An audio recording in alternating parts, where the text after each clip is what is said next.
చంద్రబాబు నాయుడు గారి గురించి మన జీవితాలే కాదండి, రాజకీయంగా కూడా ఈ రోజున ముఖ్యమంత్రులుగా, మంత్రులుగా ఎంతోమంది ఈ రోజున్న నాయకులకి జీవితాన్ని ఇచ్చింది నారా చంద్రబాబు నాయుడు గారండి.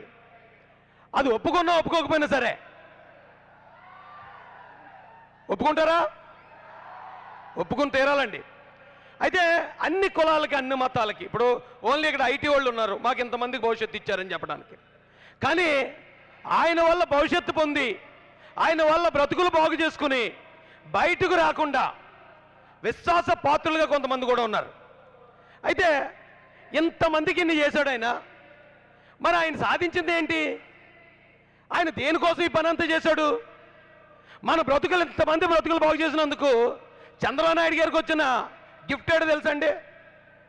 వెన్నుపోటుదారుడు, మోసం చేశాడు, లేకపోతే ఇంకొక ఏదో దళితులకు మోసగాడు, ఇలాంటి ఘోరమైన మాటలు ఆయన మన కోసం పడ్డాడు.